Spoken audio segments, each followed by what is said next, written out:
मैं माफी चाहूंगा सबसे पहले तो, मेरे को लास्ट में बोलना था लेकिन मेरी कुछ आशा अपेक्षाएं, इसलिए मैं जल्दी अपनी बात रखना चाह रहा हूँ। सबसे पहले तो इस गौ माता की इस पवित्र धरती पर आज उपस्थित सभी हमारे क्षेत्र के आसपास की माताएं, बहनें, बच्चे, बूढ़े उपस्थित सबको तहे दिल से धन्यवाद, आभार प्रकट करता हूँ।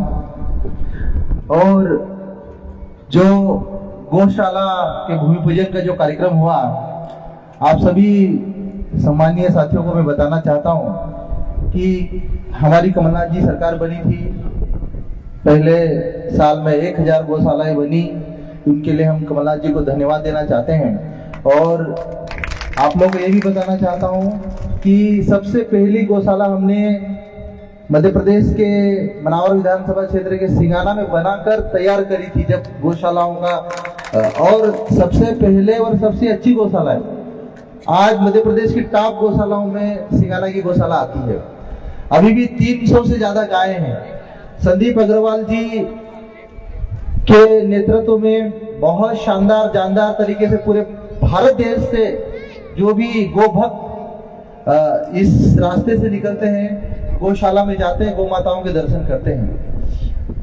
उसके बाद मनावर में हमने उमरवन ब्लॉक में भी गौशाला शुरू करी, एक करौली में, आप सबके आशीर्वाद, सबके सहयोग से।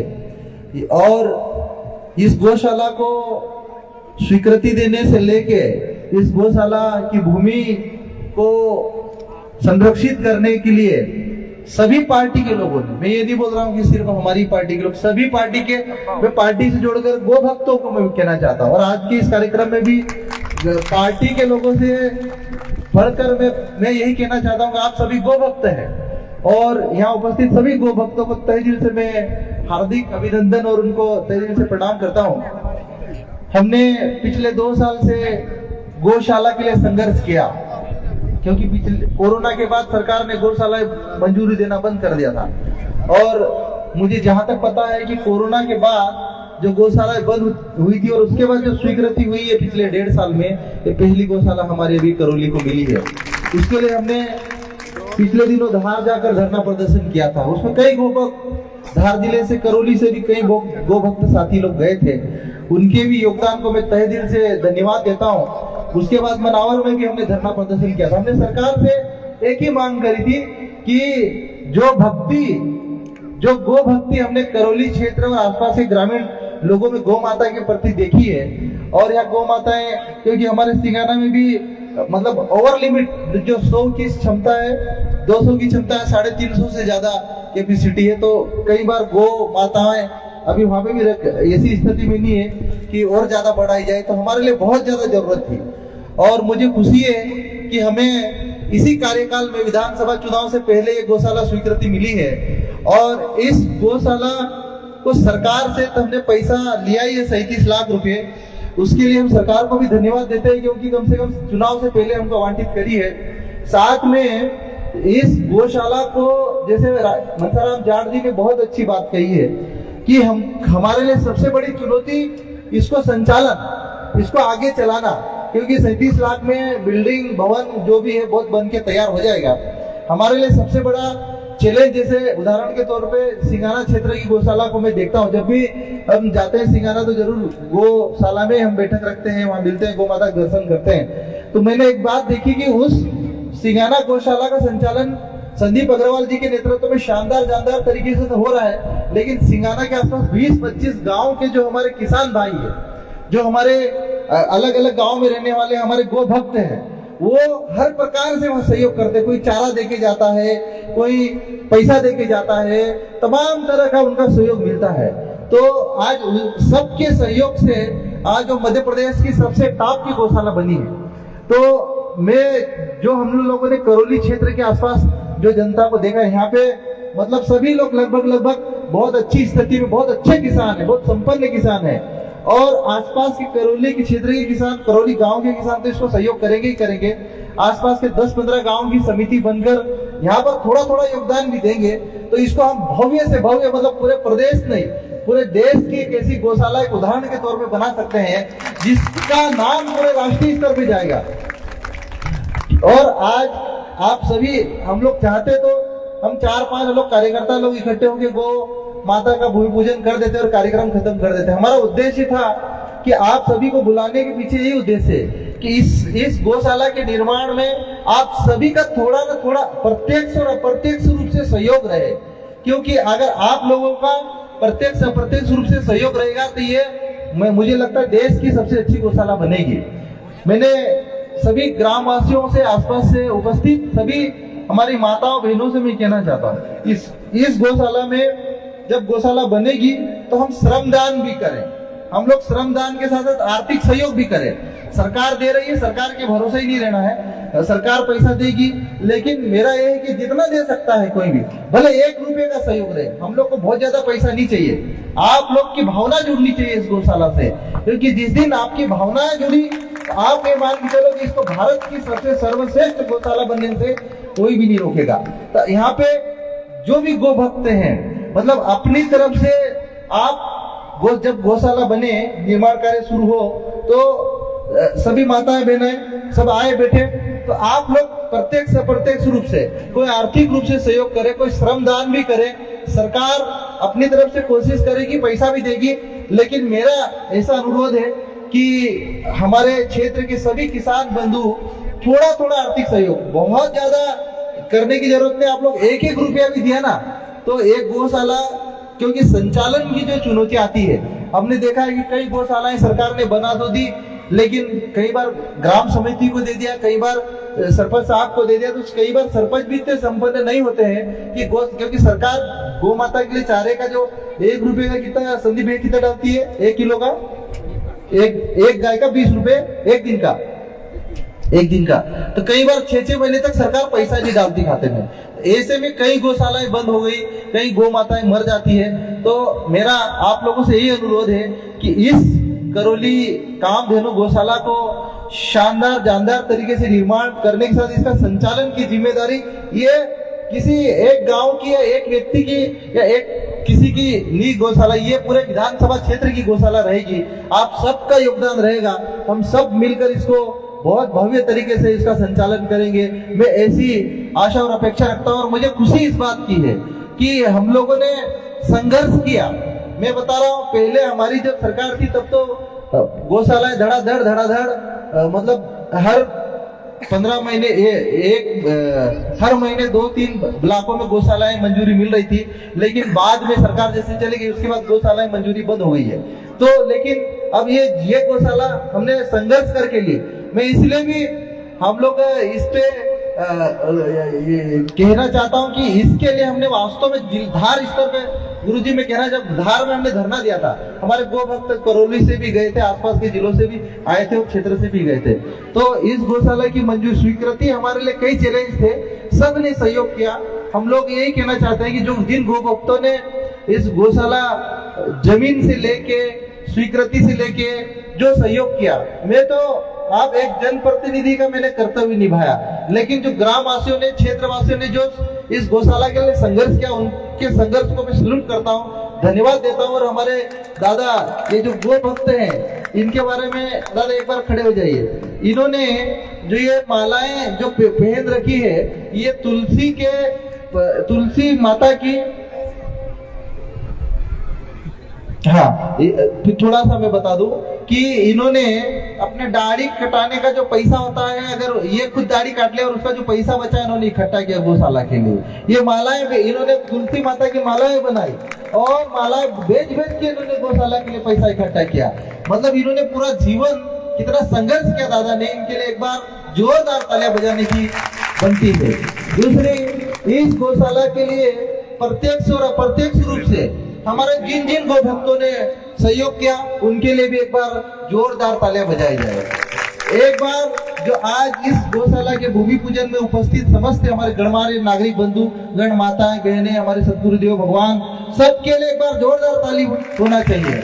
और मैं ऐसी आशा और अपेक्षा करता हूँ साथियों, आप लोगों को अब मेरी राजनीतिक थोड़ी सी बात चर्चा कि जब मैं मनावर विधानसभा में पहली बार चुनाव लड़ा तो मुझे कोई नहीं जानता था, मेरी शकल भी नहीं जानते थे और कई प्रकार से भ्रम फैलाया गया था कि हीरा अलावा भगवान को नहीं मानता है, हीरा अलावा तमाम तरह के हथकंडे अपनाए हैं, लेकिन आप सभी साथियों को मैं कहना चाहता हूँ, देखो हमारी ऐसी कभी कोई भावना नहीं रही है।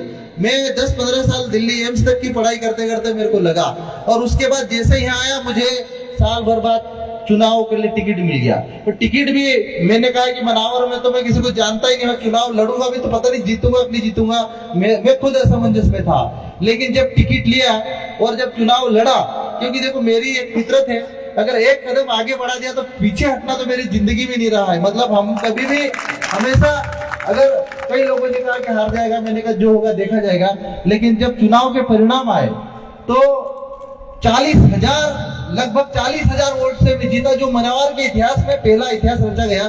तो मैं मनावर की जनता का और उन सभी साथियों का तहे दिल से धन्यवाद और आभार हमेशा प्रकट करता हूँ, हर बार प्रकट करता हूँ, क्योंकि बिना जाने पहचाने इतना प्यार दिया, इतना सम्मान दिया और 40,000 मतों से जिताया। अब आगे का आप लोगों से इतनी अपेक्षा लेता हूँ कि जो मुझे नहीं जानने के कारण जो 40,000 कम रह गए थे वोट, तो इस बार आप भरपाई करेंगे और 80,000 से जिताएंगे, ऐसे आप लोगों से अपेक्षा रहते हैं। और हमेशा हमने किसी धर्म का विरोध नहीं किया। हम हमेशा, जितने धार्मिक आप लोग नहीं होंगे उतने धार्मिक तो मेरे घर में आप जाके देखेंगे कभी मेरे गांव में, तो पता चलेगा कि हम लोग कितने धार्मिक लोग हैं। तो ये जो भ्रम अफवाह ये सब तमाम तरह के प्रचारित किया जाता है, हमारी कभी किसी के प्रति कोई भावनाएं नहीं रही। चुनाव जीतने के बाद में मैं तो ये भी नहीं देखा कि बीजेपी का ही कांग्रेस का है। मैंने कहा कि मेरा कर्तव्य है, मैं विधायक हूँ और विधायक सभी पार्टी का होता है अगर विधानसभा क्षेत्र से हुआ तो, और सबके काम किया हमने। किसी भी व्यक्ति के खिलाफ एक व्यक्ति मनावर का नहीं बोल सकता है, मुझे एक आरोप नहीं लगा सकता है कि विधायक जी ने दुर्भावनावश हमारे ऊपर कार्रवाई करी या हमारे साथ गलत किया। हमने कोशिश करी इन 4.5 सालों में कि हमारी जनता के सेवा के लिए, मनावर के विकास के लिए जो बेहतर से बेहतर काम हो सकता है मैंने किया। मैंने सबसे ज्यादा विधानसभा में प्रश्न लगाया। आपको पता होगा जब हमारे सरकार बनी और उसके बाद जो चौथे चरण की नहर का पानी अपनी मान नदी से आगे जा ही नहीं रहा था, और मुझे पूरा विश्वास अगर सरकार नहीं बनती तो नदी के वही पानी रह जाता। हमने नहर के अंदर घुस कर वो जो वाल इन्होंने खाली छोड़ दिए थे, नहीं जोड़े थे, जुड़वाए और वो दोबारा फूटी नहर को चालू कराया और कैसे भी करके धुलकर तक पानी पहुंचाया। और आप लोगों को एक बात और बताना चाहता हूँ कि अभी भी वहां सिसलिया डैम से जो हमारे हिस्से का पानी है उज्जैन शिप्रा नदी में छोड़ रहे हैं, और इसीलिए छोड़ रहे हैं क्योंकि हमारे क्षेत्र के किसान भाई वहां आंदोलन धरना प्रदर्शन करने जाते ही नहीं। जितनी लड़ाई लड़ता मैं लड़ता हूँ। अगर यहाँ के किसान अभी भी 4 दिन भी सिसलिया डैम पे जाके धरना दे दिया, मैंने तो बोल दिया, अभी भी शिवराज को आज ही सवाल प्रश्न लिखा, लेटर लिखा, मैंने कहा कि ये सिसलिया डैम से अगर मनावर के किसानों को पानी नहीं दिया तो विधानसभा में धरना दूंगा अगले ये 2 जुलाई के विधानसभा क्षेत्र में, क्योंकि पानी का पहला अधिकार, क्योंकि ये नहर चौथे चरण की हमारे क्षेत्र के लिए बनी है। तो किसान भाइयों से भी मेरा अनुरोध है कि वहां से सिसलिया डैम से पानी लेने के लिए, सिसलिया डैम एक धर्मपुरी क्षेत्र में है और वहां पे एक पानी इकट्ठा होता है और आधा पानी वो महेश्वर ये अपना शिप्रा उज्जैन भेजते हैं और आधा पानी इधर आता है। तो हमारे किसान डरते झगड़ते नहीं तो सारा पानी उधर ही भेज देते हैं। तो जितनी लड़ाई कर करके मैं पानी इधर लाता हूँ उतना ही काम चलता। तो आप लोग भी अगर मेरे साथ खड़े रहोगे तो मैं गारंटी के साथ बोल रहा हूँ कि यहाँ पे कभी पानी की कमी नहीं आने वाली। इतना चौथे चरण की नहर में पानी आ जाएगा। हमने आप मनावर के अस्पताल की अगर आप लोगों को बात बताऊं तो मैंने आधुनिक अस्पताल पहले सरकार ने 25 बेड का मंजूर किया था, 30 बेड का। मैंने लड़ झगड़ के 100 बेड की मांग करी, फिर 50 बेड का 10 करोड़ रुपए का लगभग सिविल अस्पताल बन रहा अपना 7,000 रोड पे, और 10 करोड़ का अस्पताल बनेगा, साथ में पूरी आधुनिक मशीनें के साथ विशेषज्ञ डॉक्टर भी आएंगे।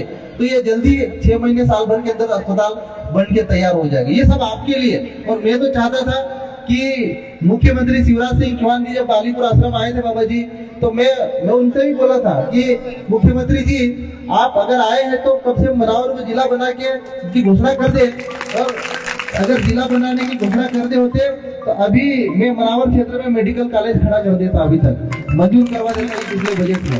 तो मैं ऐसी आशा अपेक्षा रखता हूँ कि हमेशा क्षेत्र के विकास हो, हमारे जनता का ज्यादा से ज्यादा हम जनता को सुविधाएं दें, और हम सुविधा देने के साथ साथ में हमारे क्षेत्र की जनता स्वस्थ रहे, सुखी रहे, सबका विकास हो, ऐसी आशा अपेक्षा रहता हूँ। और मेरा इरादा हमेशा आप लोगों के साथ कंधे से कंधा मिलाकर लेकर चलना है। मेरी किसी के प्रति कोई दुर्भावना नहीं है, और फिर भी हमसे कोई गलती होती है तो मैं तहे दिल से क्षमा मांगता हूँ। बाकी आपके लिए हमेशा आपके मुद्दों की लड़ाई, आपके संघर्ष की लड़ाई को हमेशा विधानसभा में उठाता रहूंगा। आप लोगों का आशीर्वाद बना रहे, बस ऐसी आशा और अपेक्षा करता हूँ। बहुत बहुत धन्यवाद।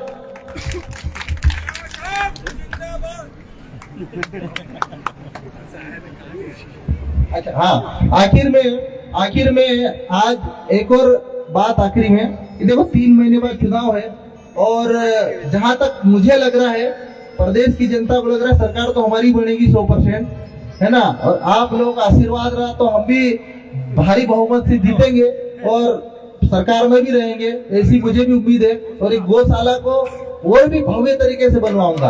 अभी तो ये 30 लाख मिले हैं, ये 37 लाख मिले हैं, और भी तरीके से और भी हम पैसे दिलाएंगे। अभी आज ही मेरी सीओ साहब से बात हुई थी, उन्होंने कहा कि 2-4 काम तो इसके साथ में ही मैं मंजूर कर दे रहा हूँ, गौशाला के साथ में ही। और मैं व्यक्तिगत तौर पे भी 21,000 रुपए का राशि अलग से गौशाला के लिए मैं दान देना चाहता हूँ, क्योंकि मेरी ऐसी आशा अपेक्षा है, आप लोग भले ज्यादा पैसा न तो, लेकिन कम से कम 1 रुपये का सहयोग जरूर करना, क्योंकि देखिए इससे मेरी ही नहीं आपकी भावना जुड़ेगी, आपके घर के लोगों की भावना जुड़ेगी, हमारे क्षेत्र के लोगों की भावना जुड़ेगी। थोड़ा थोड़ा सब लोग सहयोग करेंगे तो इसको हम भव्य स्तर पे बहुत शानदार बनाएंगे। बस ऐसी आशा अपेक्षा है, आप लोग का आशीर्वाद रहे। बाकी मैं आपकी लड़ाई जब तक विधायक हूँ तब तक डंके की चोट पे विधानसभा में लड़ता रहूंगा, और आगे आशीर्वाद रहा तो आगे भी लड़ते रहेंगे। क्या? हाँ, एक और आप लोगों से अनुरोध है कि मैंने एक बात देखी है कि कुक्षी क्षेत्र की जनता कुक्षी को जिला बनाने के लिए लगातार संघर्ष करती है। हमारे क्षेत्र में विधायक के छोड़ के और ऐसे धरने पे बैठे ऐसी जनता भी नजर नहीं आती है। तो मेरा एक दिन के लिए कभी ऐसा चयन करें हम जून महीने में या जुलाई के पहले सप्ताह में, कि पूरे क्षेत्र की जनता जो मनावर को जिला बनाना चाहती है, एक दिन धरना देंगे हम, मनावर स्तर पे देंगे, उसके लिए सब लोग आएंगे आप लोग। क्योंकि देखिए हम लोग मांगेंगे तो मिलेगा, नहीं मांगेंगे तो कभी नहीं मिलने वाला है। क्योंकि हमारा जिला बनाने का उद्देश्य, जिला आएगा तो कई योजनाएं आएगी, कई बड़े बड़े कार्यालय आएंगे, मेडिकल कॉलेज आएगा, तो उसके साथ बहुत सारे फायदे होने वाले हैं। लेकिन आप लोगों का इतना सहयोग चाहता हूँ कि जिस दिन हम जिला बनाने के लिए 1 दिवसीय धरना देंगे, उसमें सब लोग पार्टी से ऊपर उठ के आना, क्योंकि जिला बनेगा तो सबका जिला बनेगा। और हम तो चाहते हैं कि अभी भारतीय जनता पार्टी की सरकार है, वही कम से कम घोषणा कर दे, और नहीं करे तो फिर हमारी सरकार बनेगी तो मैं मेरी गारंटी 100% बनवा लूंगा।